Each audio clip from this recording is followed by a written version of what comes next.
Credit card என்றால் இன்று பலரும் அதனை வாங்குவதற்கு ஆர்வமாக இருக்கின்றனர். ஏற்கனவே பயன்படுத்தியவர்களில் பெரும்பாலானோர் அதனை பார்த்து பயப்படுகின்றனர் என்றே சொல்லலாம். உண்மையில் சரியான பாதுகாப்பான முறையில் கிரெடிட் கார்டை பயன்படுத்தினால் அது பல வகைகளில் உதவும். கிரெடிட் கார்டு எளிதாக பெறக்கூடியது, அதேபோல அதை நிர்வகிப்பதும் எளிதுதான். கிரெடிட் கார்டு என்பது வங்கிகள் வழங்கும் கடன் வசதிகளில் ஒன்று. குறிப்பிட்ட தொகையை நீங்கள் மாதந்தோறும் செலவழிக்கவும் குறிப்பிட்ட கால இடைவெளியில் திரும்ப அதனை செலுத்தவும் முடியும். அந்த குறிப்பிட்ட அளவு பணத்தை தோராயமாக ஒரு மாதம் அல்லது 45 நாட்கள் வரையில் வட்டியில்லாமல் அளிக்கக்கூடியதுதான் கிரெடிட் கார்டு. அந்த குறிப்பிட்ட காலத்தில் நீங்கள் அந்த பணத்தை முழுவதுமாக திருப்பி செலுத்திவிட்டால் வாங்கிய அந்த தொகையை மட்டும் செலுத்தினால் போதும். அதுவே இஎம்ஐ என்ற முறையில் செலுத்தினாலோ அல்லது தாமதமாக செலுத்தினாலோ கூடுதல் தொகையை செலுத்த வேண்டியிருக்கும். எப்படி வேலை செய்யும்? உங்களுடைய சேமிப்பு கணக்கின் வரவு செலவு அடிப்படையிலே வங்கிகள் இப்போதெல்லாம் தானாகவே கிரெடிட் கார்டுகளை கேட்டு வழங்குகின்றன. இதற்கு காரணம் உங்களை செலவு செய்ய வைத்து அதன் மூலம் லாபம் ஈட்டுவது. கிரெடிட் லிமிட் என உங்களுக்கு ஒரு தொகை நிர்ணயம் செய்யப்படும். அதிகபட்சமாக அந்த தொகையை நீங்கள் செலவு செய்யலாம். ஒவ்வொரு மாதமும் உங்களுக்கு அதன் வரவு செலவு விவரங்கள் அறிக்கையாக ஸ்டேட்மெண்ட் வரும். உங்களுக்கான வரம்பு தொகை உங்களுடைய பேலன்ஸாக எடுத்துக்கொள்ளப்படும். நீங்கள் பயன்படுத்தும் போது இந்த தொகை குறைந்து கொண்டே வரும். ஒவ்வொரு மாதமும் ஒரு குறிப்பிட்ட தேதியில் வங்கி வரவு செலவு விவரம் அனுப்பும். நீங்கள் பயன்படுத்திய தொகையை அந்த தேதியில் மொத்தமாகவும் செலுத்தலாம் அல்லது குறைந்தபட்ச தொகையையும் செலுத்தலாம். மொத்தமாக தொகையை செலுத்தாவிட்டால் கூடுதல் தொகை அல்லது வட்டி எதுவும் செலுத்த தேவையில்லை. ஆனால் குறைந்தபட்ச தொகை மட்டும் செலுத்தினால் மீதியுள்ள தொகைக்கு வட்டி விதிக்கப்படும். இது உங்களுடைய அடுத்த வரவு செலவு விவரங்களில் சேர்க்கப்படும். இந்த தொகைக்கு 25 விழுக்காடு முதல் 60 விழுக்காடு வரை வட்டி விதிக்கப்படுகிறது. அதேபோல கிரெடிட் கார்டுகளை நேரடியாக வங்கி ஏடிஎம்களில் செலுத்தி பணம் எடுத்தால் அதற்கு கூடுதல் வட்டி செலுத்த வேண்டியிருக்கும். எனவே கிரெடிட் கார்டுகளை பயன்படுத்தி பொருள்களை வாங்குங்கள், ஏடிஎம்மில் பணம் எடுக்க வேண்டாம். இதுவே அந்த குறிப்பிட்ட தேதியில் எந்த தொகையும் செலுத்தாமல் விட்டால் உங்களுடைய வங்கிக் கணக்கில் தானாகவே பதிவாகிவிடும். இது உங்கள் சிபில் ஸ்கோரில் பாதிப்பை ஏற்படுத்தும். சிபில் ஸ்கோரை பொறுத்துதான் வங்கிகள் கடன் கொடுக்கும். மேலும் இதனால் உங்களுடைய கிரெடிட் கார்டுக்கான சலுகைகளும் கிடைக்காமல் போகும். அடுத்து நீங்கள் செலுத்த வேண்டிய தொகைக்கு கூடுதல் வட்டி விதிக்கப்படும். அதாவது நீங்கள் செலுத்த வேண்டிய தொகையை விட அதிக தொகை செலுத்த வேண்டிவரும். இதை தவிர்க்க வேண்டுமெனில் ஒவ்வொரு மாதமும் பயன்படுத்திய தொகையை மொத்தமாக செலுத்திவிடலாம். இதனால் எந்த நஷ்டமும் இல்லை. அல்லது குறைந்தபட்ச தொகையையாவது செலுத்திவிட்டு அடுத்த முறை மொத்த தொகையை செலுத்தலாம்.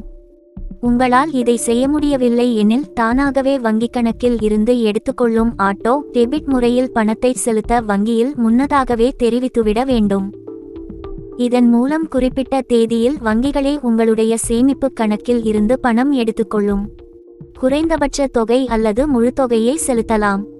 அது உங்கள் விருப்பம். சரியான நேரத்தில் தொகையை செலுத்திவிட்டால் கிரெடிட் கார்டால் எந்த பிரச்சனையும் இல்லை. அதுவே செலுத்தவில்லை என்றால் நீங்கள் எதிர்பாராத அளவு கூடுதல் தொகையை பல ஆண்டுகளுக்கு செலுத்த வேண்டியிருக்கும். இது கடனையும் அதிகரிக்கும், செலவையும் அதிகரிக்கும். பொதுவாக மாதச் செலவை சரியாக நிர்வகிக்க முடியாதவர்கள் கிரெடிட் கார்டு வாங்க முயற்சிக்க வேண்டாம். ஏனெனில் அது பல பொருளாதார பிரச்சனைகளை ஏற்படுத்தும். வகைகள். 1. நீங்கள் கிரெடிட் கார்டு பல்வேறு இடங்களில் பயன்படுத்தும்போது அதற்கு வட்டி இல்லாத கிரெடிட் கார்டாக இருக்க வேண்டும். 0 விழுக்காடு வட்டி. அதே நேரத்தில் பெரும்பாலான கார்டுகளில் வங்கி ஏடிஎம்களின் மூலமாக பணமாக எடுக்கும்போது வட்டி இருக்கும். எனவே பணமாக எடுப்பதை தவிர்க்க வேண்டும். இது சாதாரண வகை கிரெடிட் கார்டு. 2. உங்கள் கிரெடிட் கார்டு வரம்பின் பெரும் தொகையை உங்கள் வங்கிக் கணக்கிற்கு மாற்றலாம். இப்போது பணமாக நீங்கள் இதனை பயன்படுத்திக் கொள்ளலாம். ஒரு குறிப்பிட்ட காலத்திற்கு இதற்கு வட்டி செலுத்த வேண்டியதில்லை. ஆனால் பரிமாற்றத்திற்கான கட்டணம் மட்டும் செலுத்த வேண்டும். தொகையில் 4 விழுக்காடு வரை கட்டணமாக செலுத்த வேண்டியிருக்கும். இந்த 2 வகை கார்டுகளிலும் கண்டிப்பாக மாதம் குறைந்தபட்ச தொகையாவது செலுத்த வேண்டும் என்பதை நினைவில் வைத்துக்கொள்ளுங்கள். அடுத்து ஏற்கனவே கடன் நிலுவையில் இருக்கும்போது அடுத்து வாங்குவதை தவிர்க்க வேண்டும். ஏனெனில் இது கூடுதல் கடனை ஏற்படுத்தும். கிரெடிட் கார்டை தொடர்ந்து பயன்படுத்த அதன் வரவு செலவு கணக்குகள் சரியாக இருக்க வேண்டும். அதேபோன்று கிரெடிட் கார்டு பயன்பாட்டுக்கு ஆண்டுக்கு ஒரு கட்டணம் செலுத்த வேண்டியிருக்கும். சில வங்கிகளில் ஆண்டு கட்டணம் ஏதுமின்றி கிரெடிட் கார்டு வழங்கப்படுகிறது. சலுகைகள். கிரெடிட் கார்டுகளை பொறுத்து சலுகைகள் இருக்கின்றன.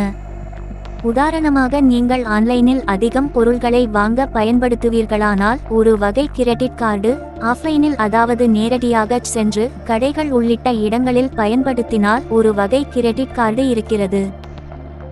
இதற்கேற்ப கேஷ்பேக் ஆஃபர், நீங்கள் பயன்படுத்தும் தொகைக்கு ஒரு விழுக்காடு அல்லது குறிப்பிட்ட தொகை திருப்பி கிடைக்கும், அல்லது புள்ளிகள் அதிகம் சேர்ந்த பிறகு அதை வைத்து ஏதேனும் பொருள்களை வாங்கிக் கொள்ளலாம் வழங்கப்படுகின்றன. அதேபோல ரயில் போக்குவரத்து, விமான போக்குவரத்து, பயணம், ஆன்லைனில் பொருள்களை வாங்குதல் என தனித்தனி வகை கிரெடிட் கார்டுகள் இருக்கின்றன. கிரெடிட் கார்டுக்கு விண்ணப்பிப்பது எப்படி? கிரெடிட் கார்டு பெறுவதற்கு குறைந்தபட்சம் 18 வயது பூர்த்தியாகியிருக்க வேண்டும். மேலும் குறிப்பிட்ட அளவு தொகை மாத ஊதியமாக இருக்க வேண்டும். வங்கிக் கணக்கிலும் வரவு செலவு சரியாக இருக்க வேண்டும். நீங்கள் கிரெடிட் கார்டு பெற தகுதியானவரா என பல்வேறு இணையதளங்களின் மூலமாக தெரிந்து கொள்ளலாம், அல்லது வங்கியை தொடர்பு கொண்டும் தெரிந்து கொள்ளலாம். நீங்கள் தகுதியானவர்கள் என்று தெரிந்து கொண்டால் ஆன்லைன் மூலமாக அல்லது நேரடியாக வங்கிக்கு சென்றும் விண்ணப்பிக்கலாம்.